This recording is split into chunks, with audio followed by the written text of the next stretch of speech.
and 73,319 from the dedicated fund. Before I go into to page B, are there any questions over the financial update? Oh, excuse me. Commissioner Clausen. Could you give a short course as to which expenditures come out of the two? But is there a characteristic of one fund versus the other fund? There isn't a characteristic, Chairman, Commissioner Classen. We do not delineate, for example, operational costs out of one fund and personnel cost out of another fund. We pool out of both of them. Chairman? So Administrator Thomas, so we're about a little over halfway through our fiscal year. Do you expect any out of the ordinary expenses looking forward? We don't foresee any out of the ordinary expenses moving forward. We have a very stable staff at the department that I don't envision changing, at least not this fiscal year. I mean, things change all the time. Even if someone left, we would replace them. And indications are that while this is a very good year for revenue, oil and gas revenue in the state, and I'll touch on that in a little bit. We hope that continues and forecast, at least in the near term, that it will continue. But we don't see any unforeseen expenses. No, ma'am. All right. Thank you very much. Great. Thank you. Moving over to item B, current oil and gas activity. Currently, we have 10 wells that are classified in producing wells in Idaho. We also have a financial snapshot of the field for 2022 that the operator has provided.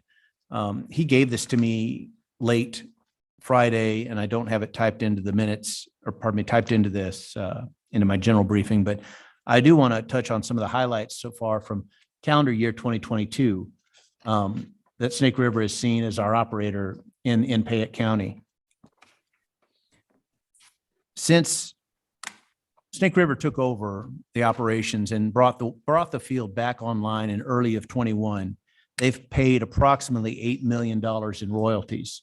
And that's primarily, obviously, to folks in Payette County. This is split among 275 royalty owners, comprised mostly of private individuals, and also the state of Idaho and the city of Fruitland are royalty owners. In December of 2022 alone, the operator paid approximately $1.5 million in royalties. All of 2022 royalties paid collectively were $5.3 million that went into landowners in Payette County. The city of Fruitland received $110,000 in royalties in 2022, and individuals received $4.9 million. The state of Idaho received approximately $240,000 in royalties for calendar year 22. Severance tax paid to the state of Idaho in calendar year 2022. Again, we operate on fiscal year at the department, but in calendar year 2022 was $770,000 in severance tax. As far as jobs go in 2022, the operator provided a little over $1.07 million in salaries to staff. Predominantly, again, most of that is in Payette County, Idaho.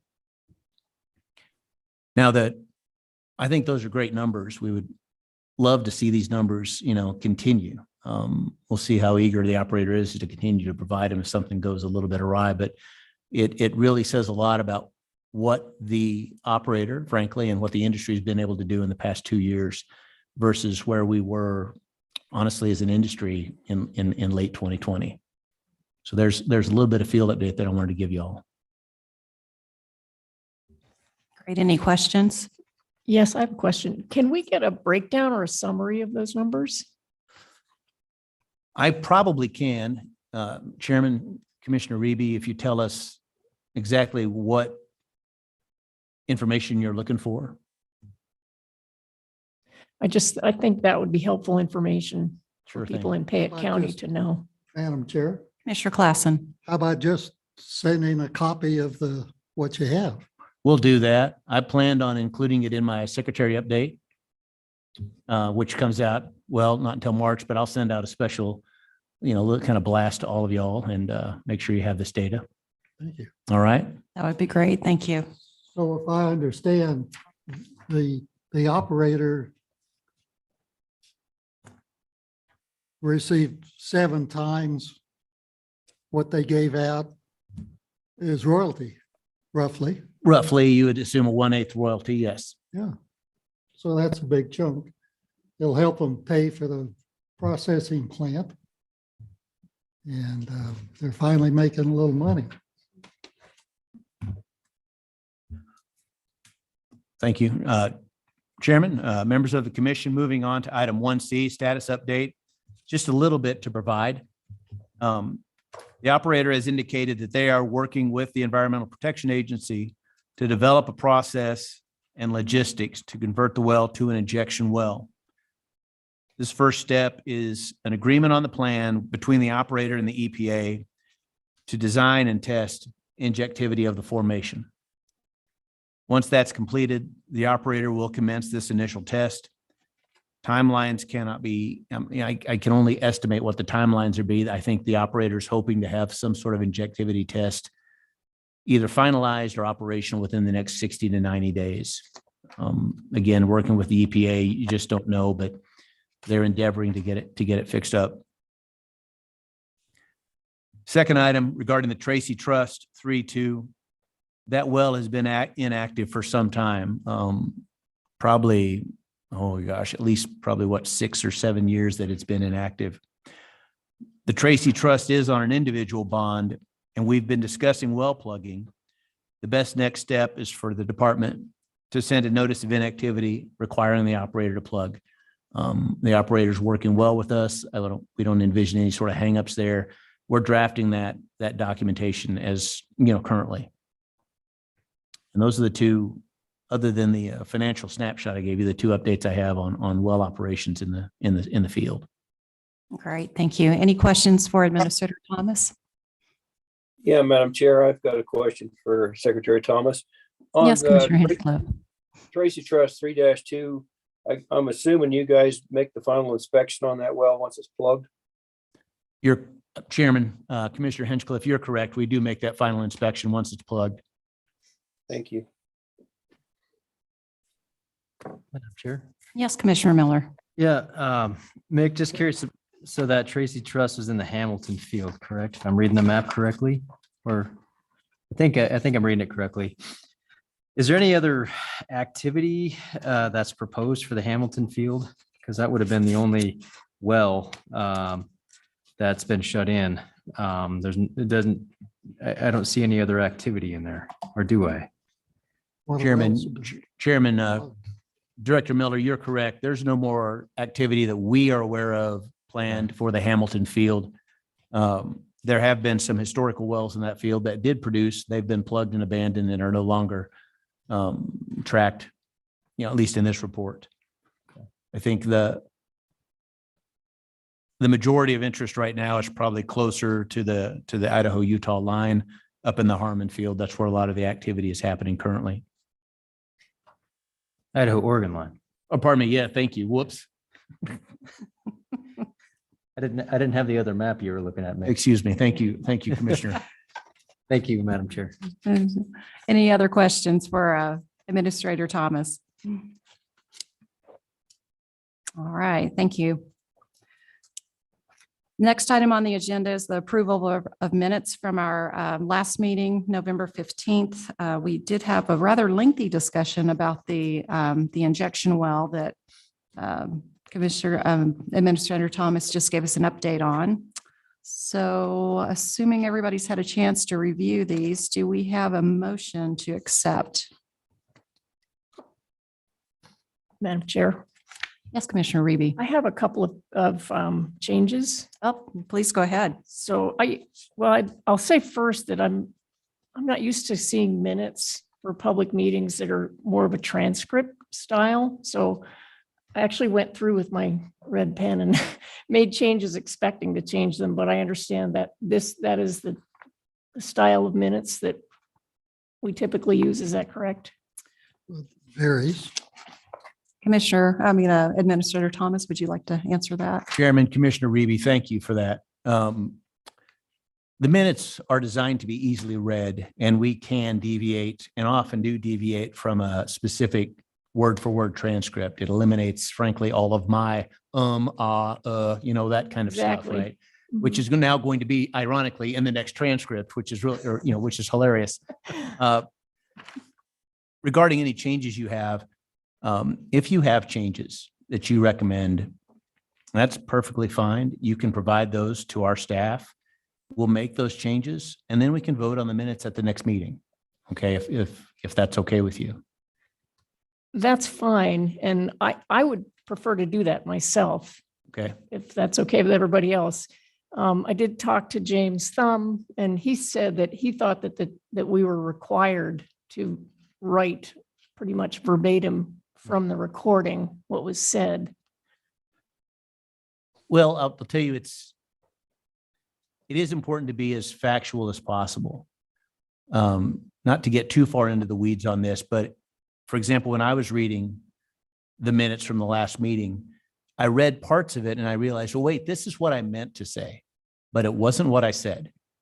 And so I don't have that sort of authority to change wording to that degree. Understood. Right. I guess I see it more as taking out some of the more conversational pieces like the ums and ahs and Right. statements that are repeated just because we're thinking out loud. Yes. Fair enough. So I'm happy to do that. I read through these minutes over the weekend and it's a PDF form, so I couldn't Oh. change it in revision mode. And I would ask, I guess, if it's possible to get them in a document form that we can revise rather than just doing it by hand. Well, hold on. Yes, Renee, please go ahead. If you want to walk up to the mic, you can up there or whatever you'd like. Thanks, Renee. Too many choices.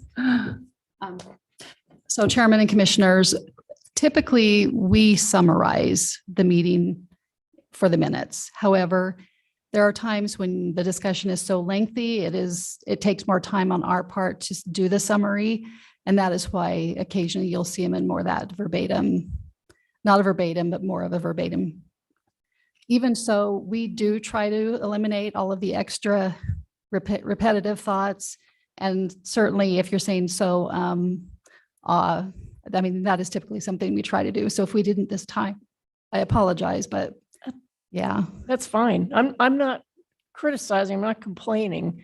It's more of just a style that I'm used to. And I guess I'm a little bit particular about minutes because it is the record that people will look to. If they don't have the video capability or want to go back and see the recording, they'll read the minutes. So I think it's important to have it most accurately reflect what was discussed. And I guess when it's conversational, I personally find it hard to parse through and figure out what was actually said beyond the conversation. So that was my thing. Yeah. And yeah, again, sometimes it's just the time. Honestly, I'm going to compare it to land board. We used to also summarize land board, but it really did get to the point where it was taking so much longer to try and summarize. And also you get into the possibility that in trying to clean up what is being said or what was intended, we're maybe overreaching what we ought to be doing. So it's true that the transcript kind of does show occasional little, I guess, eccentricities in the manner of speaking, but otherwise, if anybody were to get the recording and hear, that is exactly what they would hear. So, but anyway, we're open to suggestion. And yeah, if it's not such a controversial topic, we will probably summarize more than do that transcript form. So I always read the minutes. So I'm happy to make those changes that I see. Is it possible to get that in a document form so we can do it as a revision and it shows up as a revision for people to see? Well, we can, but ultimately, if you're going to compare to the recording, I mean, I guess I don't know. We'd have to, I could certainly give you the word version and see what the change is, but, and the commission does vote and accept it. So if that's what you want. So maybe a clarification of what the process is. If we do read the minutes and we would like a revision, and is that something that needs to take place in a meeting, or should, collectively, I mean, each commissioner could have a version and submit it before the meeting, but yeah, Madam that Chair, gets a I little messy. can't remember seeing anything in this much detail over the past 10 years. If I could just say, we did talk about a lot of technical issues here that and use terms that the general public may not understand. So I agree, it seemed a little wordy to me, but then I knew what we talked about versus somebody who's picking it up and going, what is a pressure test, that type of thing. So in this case, I can kind of lean more towards the way that the minutes are presented, but yes, typically, I don't think we get in this level of detail. Yeah. I haven't seen it since I've started, Yeah. but I like having minutes that, even if it restates what was said, if it's easy to understand what was said versus how it was said, I think. Yeah. So having said that, I guess I personally would opt to get the minutes in a form that we can make those changes, because I'm probably not the only one that puts it off to the last minute, and it's hard to make changes that are just the physical version.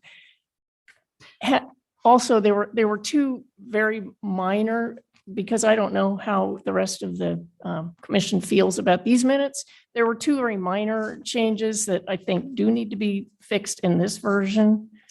One is on page, the fourth page. It says Chairman Klassen, which should be Commissioner, not Chairman. Yeah. And on the last page, I think close to the top, they provide a sundry, which I think should be a summary, probably. Okay, yeah, I'll take a look at that. I did want to say regarding your idea to, if you were to receive a editable version and make the revisions, you'd still have to go over them in the open meeting, because these would have been published. So the public would need to know what changes are being made. Sure. So procedurally, because those two items that you point out sound like they're incorrect statements, we could, as a commission today, approve these minutes with those stipulating those two changes be made. Can we not? Chairman, Commissioner, you can do that. There's not a rush, though. I'm saying what could happen is, for example, these minutes could be reviewed by all the commissioners in the next meeting. All of y'all could come back and say, on the line 6 of this page, I think it should be that. I don't think that the changes would be robust enough to warrant a lot of discussion, right? But it could be a good way publicly to go down through everything, make sure we are, being transparent on all of the changes. Or y'all could literally just agree on the minutes as they are right now. It's your call, but we have delayed voting on minutes for a certain amount of months before, just because of logistics and meetings. And sometimes it's a little bit of an issue because folks want to see the minutes, right, quickly. Yes. So we could even have a special meeting once the minutes are pushed out to finalize the minutes for this meeting. That's doable as well. You all are very flexible for that. Thoughts from other commissioners? Madam Chair, Commissioner Miller? I wasn't here for the November 15th meeting, but would a motion by somebody who was at the meeting, a motion to table this agenda item until the next regular meeting be in order then? That way, I think Jennifer can work with Renee's notes and see if she can reconcile some of the conversation, and then we can take a look at the minutes ahead of the next regular meeting, and then be prepared to make a vote at the next regular meeting to finalize the minutes. So moved. So Commissioner Klassen, Yeah, I was gonna suggest a motion that we send in our comments. It gets rewritten and bring it back the next meeting to have it reviewed, and we can incorporate any and all comments to be incorporated in some. all right, does anybody have a motion? I move that we table the approval of the minutes until our next regular meeting. Or or another meeting scheduled before then in the meantime. And do we have a second? Yes, I'll happily. All right, that sounds good. Thank you, commissioners. Let's take a vote. All in favor, please say aye. Aye. Aye. All right, that sounds unanimous. So that's what we'll do. Thank you, commissioners. And that was a good discussion. Thank you. Okay, on to the next item on the agenda is the update on proposed legislation for Title 47, Chapter 3 of Idaho Code. Chairman and members of the commission, thank you. This is just an update for the updates provided by the commission to the 2023 legislature. As you all know, beginning in 2021, we initiated this process. The commission held a number of public meetings, a number of comment sessions as well, both in Payette and here, as well as written comment sessions. We had a number of drafts. I think the highest number of drafts was 5 or 6 drafts that we worked through in evaluating and making these changes to the Idaho Oil and Gas Act. And then last fall, since the commission is under the executive agency legislative system, we completed and submitted this legislative ideal form in June and submitted these to the Department of Financial Management for review. Since the November meeting, the department has been contacted by and reached out to some legislators to evaluate and secure sponsors for this. The department was able to secure Representative Judy Boyle in Payette County, or pardon me, she lives in Weiser, but I think District 14 or 16, maybe it's 16. I'm messing that up. 9. Well, thank you, Commissioner Miller. And she had agreed to sponsor this legislation. I was asked to present the legislative changes to the House Natural Resource Committee on February 9th. I did that.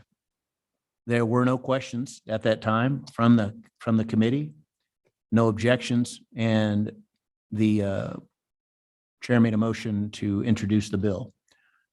Once that happened, it became a bill, pardon me. It was no longer just a proposal. And our bill number now is H0120. That's where we are right now. Hopefully within the next, maybe this week, or within the next 3 weeks, I'll probably be called back before the House Resource Committee to provide more data and information as the committee decides. And please, I know this is on the record. I'm aware that Representative Boyle is in District 9, but I'm sure she will point this error out to me when she hears about it. So, Thank you, Administrator Thomas. Any questions from the commissioners? All right, no questions. So the last item on our agenda is our executive session. We need this time to communicate with our legal counsel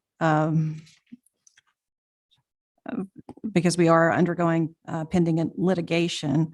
So we do need a roll call vote for us to go into executive session. And as I mentioned, no action items will be taken. And the only action once we come out of executive session would be to adjourn the meeting. So with that, Renee, could I have you make a roll call vote for, here comes Christina. Yes. Oh, thank you, Renee. Chairman, Deputy Attorney General Christina Fugit, you need a motion Yes, that cites the specific exemption as well. yes. As soon as you stood up, I was like, what? We need a motion. So do we have a motion to go into executive session? I move we enter executive session pursuant to Idaho Code 742061F. And do we have a second? Second. All right, with that, now we will have a vote, a roll call vote. So Renee, if you could do that for us.